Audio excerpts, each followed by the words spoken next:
After the Prime Minister made his announcement, within 24 hours we had stood up our project management office. We actually picked the people that we needed, the right people, and got them in very quickly to start our planning.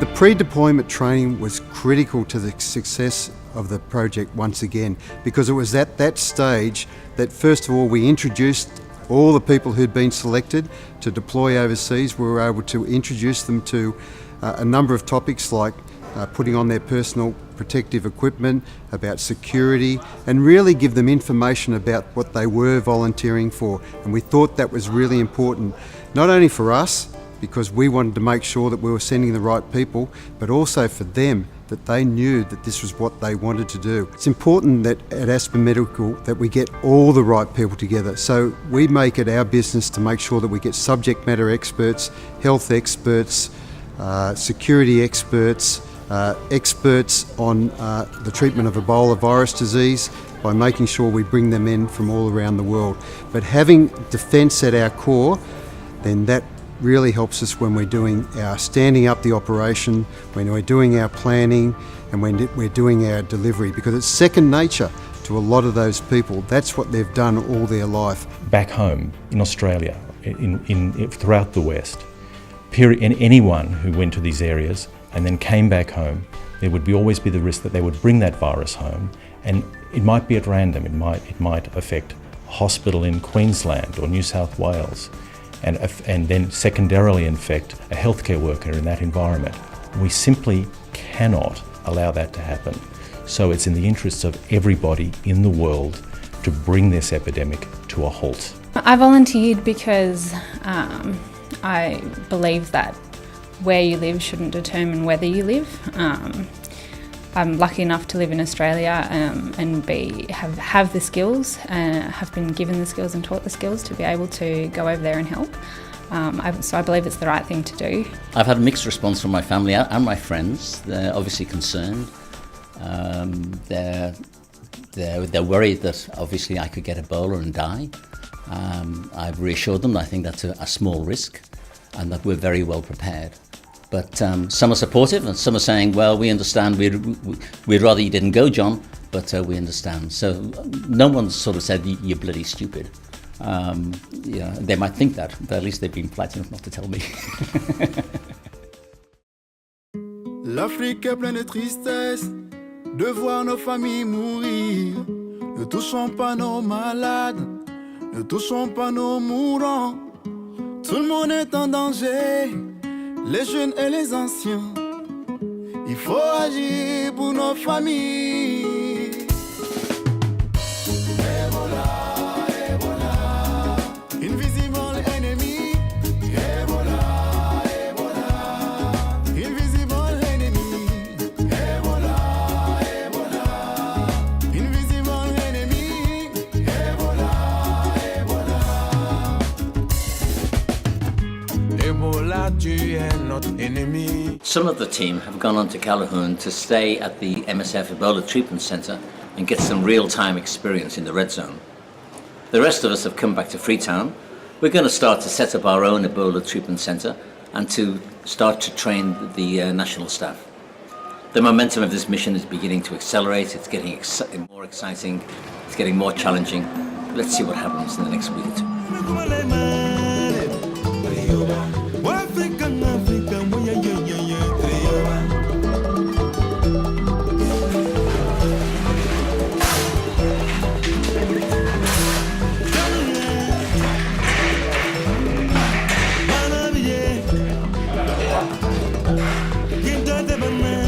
It's nice to see doctors doing manual labour.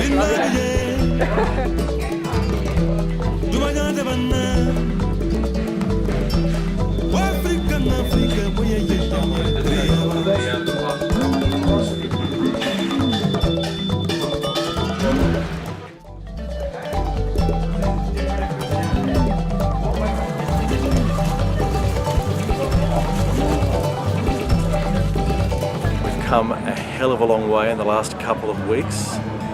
I think it's a great relief for all of us to be opening now. We are incredibly excited. Just little bit nervous. It's going to be a great day. We're currently finalising a few little things in regards to some maintenance around some air conditioning and the gate. So it's given everyone a little bit of time to be even more anxious and more nervous because we don't get that first patient just yet.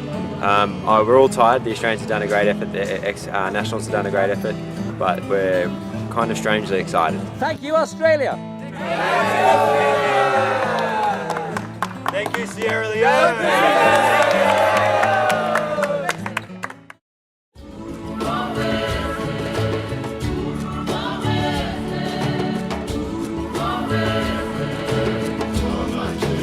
How are you? Thank you. Are you happy, man? Very, very happy. We are also very, very happy for you. Thank you very much. I appreciate it. No, it is For all your efforts, I appreciate it. It is our pleasure. Thank you so much for letting us have Aminata in our lives as well. She's a beautiful, beautiful girl. Thank you. I appreciate it.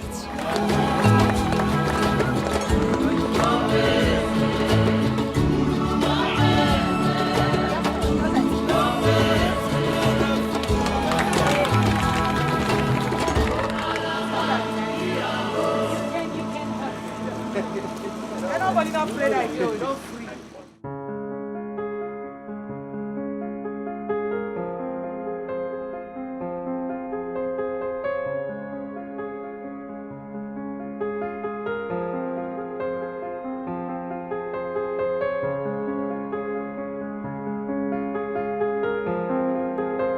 I think that our contribution and the contribution of the Australian government has been significant.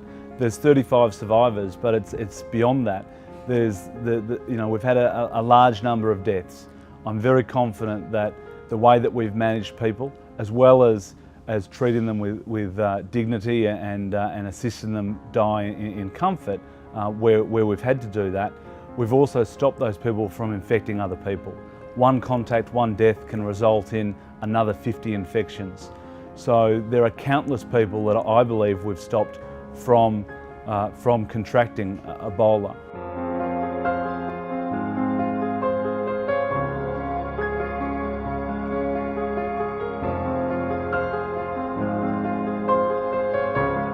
When the children die, that's been very difficult, and it's not just when they die, it's that we then have to take their body out. So when we go into to retrieve a body, we have to disinfect the whole area. We have to disinfect the body itself and by spraying them with chlorine and then lifting them into a body bag. And putting a little child into a little child's body bag was really stops you. We don't just put them into one body bag, we put them into two body bags, and then we carry them out to the mortuary.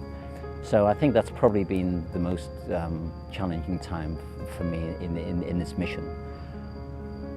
Ebola just has a way of I don't know, making the children even sicker. I mean, we've had some great miracles here. We've had 2 children, 4 years of age, that have survived, which, you know, I attribute to good care, and maybe a bit of luck, but good care. I've developed my own little techniques to try and deconstruct, you know, the emotional traumas. We're very fortunate that Aspen have been very supportive in our support. We have a mental health nurse with us. We have access to an independent counsellor should we need it.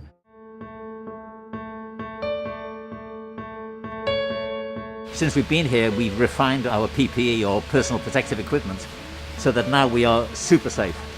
I think everybody going in here, probably the safest place that we feel is when we're fully in PPE and we're going in there.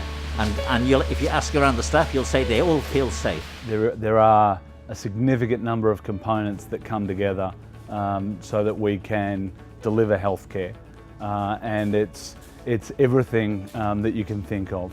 It's about making sure that we have the right sort of PPE, whether it's, you know, face masks or gloves, they need to be here. So there's the whole logistics component to it.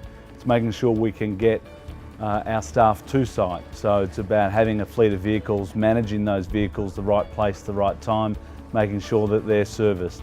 It's about our national staff, so working with that agency to get the right skill mix, to train people up, to have them here again on time, to feed people on site.